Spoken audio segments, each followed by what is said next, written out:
This iPhone 11 is back on the repair table after I fixed it about a year and a half ago. When I first got it, most of the screen was missing and the back was totally shattered. I restored it into being a mint green iPhone 11. But now it's back after some damage to the back panel. But it's good news as the rest of the phone has held up well with the exception of the screen protector. I ordered a new back panel online and will fit it to this iPhone. A back glass replacement for iPhone prior to the 14 or 15 Pro will require separating the glass from the housing, which is easier said than done. For original factory housings, this will most likely require the use of a specialized laser machine to burn and weaken the almost indestructible glue before the glass can be pried off. I've done this with an iPhone XR and 12 before, but what's different about this iPhone 11 is that its housing was replaced, and the glue used is much more manageable.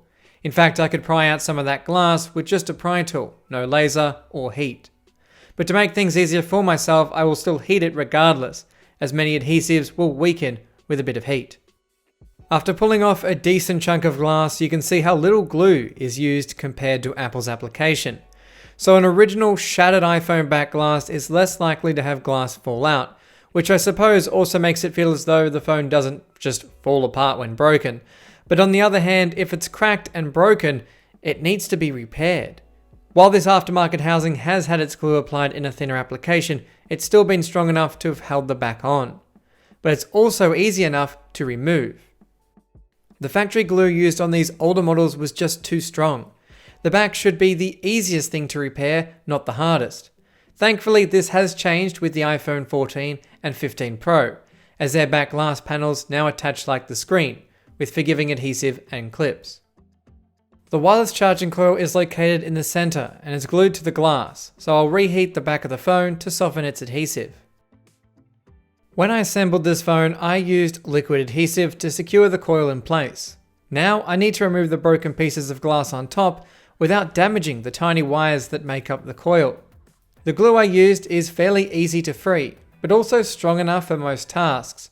It's what I'll be using to attach the new glass later. There is also a translucent silver film atop the coil. It's stuck to the glass and doesn't need to be saved, but I'll try to anyway. I couldn't be any happier with how things are progressing. The glass is coming free with ease.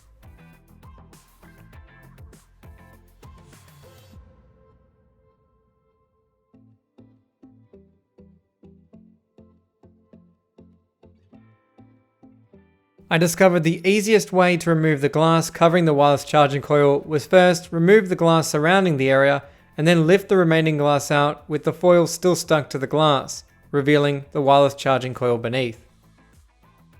I can then clean up the surrounding area before proceeding to removing the glass around the two cameras. You'll find the rear glass sits beneath the camera lenses. This glass is installed before the camera lenses are fused to the steel frame, meaning the only way to free the glass is to smash it. But you'll still need to be careful not to damage the camera lenses or bend the camera frame. Now that I've removed some glass, you can see how this setup works. I'll proceed with breaking the glass so I can get the remainder out of the phone. Care will need to be taken around the microphone and LED flash, ensuring they do not come up with the glass, as their cables are fragile and may rip.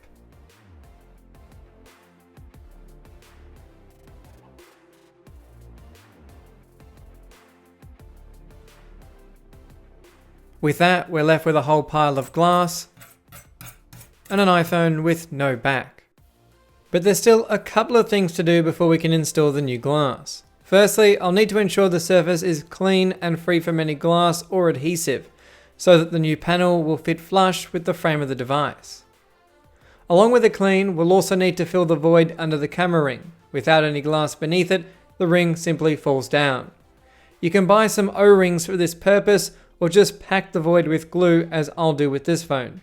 I would have purchased some O-rings had I discovered them before doing this repair. Doing it this way will work just fine, but will add to the time it takes to complete the repair, as we now have to wait for the glue to cure before attaching the glass. It can be attached using several types of adhesive. My replacement panel came with a pre-cut adhesive strip, but I've also used this special liquid glue. Ultimately for this phone, I'll be using my regular liquid adhesive, nothing special at all. I'm doing this so it'll be easy to remove if the glass ever breaks again, given its rubbery and forgiving texture.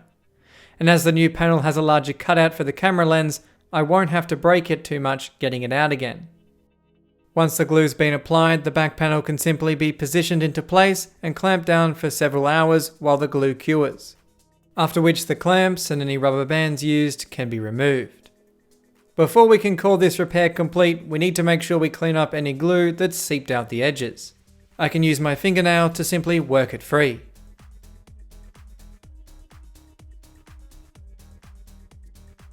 With that, it's now time for a quick test of the phone to make sure everything's working. And that most notably includes wireless charging. While we're at it, we'll also replace this cracked screen protector with a nice new one.